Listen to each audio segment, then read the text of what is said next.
तो आज हम बात करने वाले हैं वन पीस के यूनिवर्स के ऐसे 3 इम्पैक्टफुल बीमारियों के बारे में जिन्होंने पूरे के पूरे शहर को उजाड़ के रख दिया। जहाँ पे ये डिजीज ना तो सिर्फ कैरेक्टर्स की जिंदगी बर्बाद करने वाली थी बल्कि उसी के साथ पूरे के पूरे वर्ल्ड में भी असर डालने वाली। जहाँ पे सबसे पहले बात कर लेते हैं एम्बर लीड सिंड्रोम के बारे में। एंड ये डिजीज एक्चुअली में दूसरे नाम से भी जाना जाता है जो कि है वाइड लीड डिजीज। इस डिजीज का सबसे पहला इंट्रोडक्शन हमको फ्लेवेंस नाम के शहर में मिला था ड्रेसरोसा आर्क के अंदर में। एंड ये कंट्री नॉर्थ ब्लू में एग्जिस्ट करती थी जहाँ पे हमारा ट्राफल्गर डी लॉ अपने फैमिली के साथ रहता था। एंड उस शहर के नीचे एम्बर लीड नाम का एक मिनरल पाया जाता था जिसको वहाँ के लोग ज्वेलरी एंड उसी के साथ साथ लग्जरियस आइटम्स में भी यूज करते थे। जहाँ पे ये एम्बर लीड स्टोन खूबसूरत और लग्जरियस होने के साथ साथ जहरीला भी था। एम्बर लीड स्टोन के टच में रहने से एंड उसको हर एक दिन यूज करने से क्रोनिक डिजीज बॉडी में स्प्रेड करता है जो कि धीरे धीरे लोगों के अंदर फैलना शुरू होता है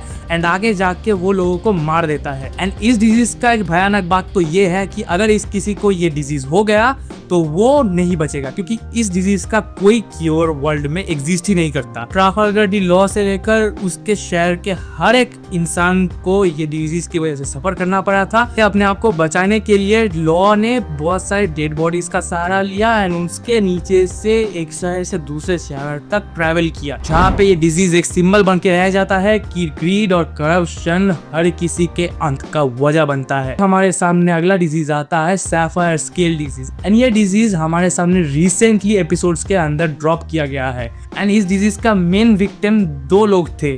सबसे पहला तो हमारा गिनी एंड दूसरा बॉनी। जहाँ पे इस डिजीज की वजह से बॉडी में ब्लू कलर के शाइनी क्रिस्टल्स आ जाते हैं जो कि धीरे धीरे इंसानों को कमजोर कर देता है एंड सनलाइट के डायरेक्ट कांटेक्ट में आने से ये डिजीज और भी ज्यादा स्प्रेड होती है। एंड ये डिजीज अगर हद से ज्यादा स्प्रेड हो जाए तो आदमी मर जाता है। जहाँ पे इस डिजीज का सबसे ट्रेजिक विक्टिम तो हमारे सामने था गिनी। जहाँ पे गिनी को सेलेस्टियल ड्रैगन्स मारीजोआ में उठा के ले जाते हैं एंड वो सेलेस्टियल ड्रैगन गिनी को अपना वाइफ बना लेता है। एंड आगे जाके हमको पता चलता है कि सेंट सैटर्न ने गिनी के ऊपर कुछ एक्सपेरिमेंट्स किए थे जिसकी वजह से उसको ये डिजीज हुआ है। एंड बाद में जाके जब कुमा गिनी से मिलता है तब कुमा देखता है कि गिनी के पूरे बॉडी में ये सैफायर स्केल की डिजीज स्प्रेड हो चुकी है। एंड आगे जाके बॉनी के बॉडी में भी ये डिजीज स्प्रेड होनी चालू होती है। एंड इस डिजीज से बॉनी को बचाने के लिए ही कुमा ने अपने आप को गवर्नमेंट का स्लेव बनाया था एंड आगे जाके वेगापंक ने इसका क्योर भी निकाला था। ये डिजीज सेलेस्टियल ड्रैगन्स का जुल्म और उसी के साथ साथ हमारे सेंट सैटर्न के एक्सपेरिमेंट्स का एक नतीजा था। एंड आगे जाके शायद ये डिजीज और भी ज्यादा स्प्रेड हो सकती थी या फिर सेंट सैटर्न शायद आगे जाके इस डिजीज को कोई न्यूक्लियर वेपन या फिर वॉर वेपन के हिसाब से यूज कर सकता था।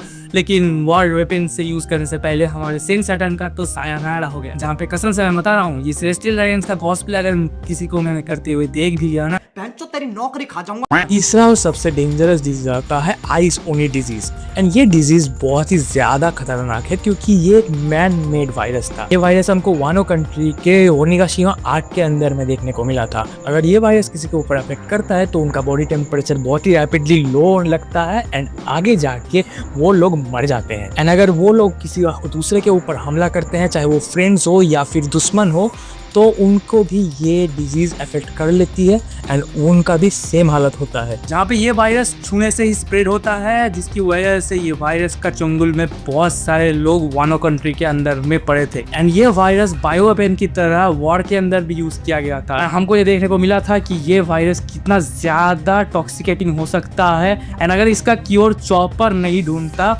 तो लोग मर जाते, ये तो श्योर था। जहाँ पे इसके साथ हमारे सामने एक और डिजीज का नाम भी आता है जिस डिजीज के बारे में हमको लॉजिकली कैनन कोई नाम नहीं दिया गया है एंड वो डिजीज है नन अदर देन हमारे रॉजर का डिजीज। अब हम सभी को पता है कि रॉजर एक डिजीज से गुजर रहा था जिसकी वजह से उसका लाइफ स्पैन बहुत ज्यादा कम हो चुका था। रॉजर ज्यादा दिनों तक जिंदा नहीं रह सकता था। एंड रॉजर के बॉडी में कौन सा डिजीज था एंड कौन सा डिजीज रॉजर को एक्चुअली में इफेक्ट किया था ये ओडा सेंसे ने अभी तक हमको नहीं बताया है। एंड होपफुली अंत आते आते इस क्वेश्चन का आंसर भी हमारे सामने ओडा सेंसे दे ही दे, वरना ऐसा ना हो कि जोरो के फैमिली ट्री की तरह किसी SBS में जाके हमको इस डिजीज के बारे में पता चले। जहाँ पे वन पीस के स्टोरी के अंदर में ऐसे कई सारे और डिजीज भी है जिन्होंने लोगों की लाइफ को एंड उसके साथ साथ उस कंट्री के लोगों के फ्यूचर को भी बहुत ही काफ़ी ज़्यादा इफेक्ट किया था।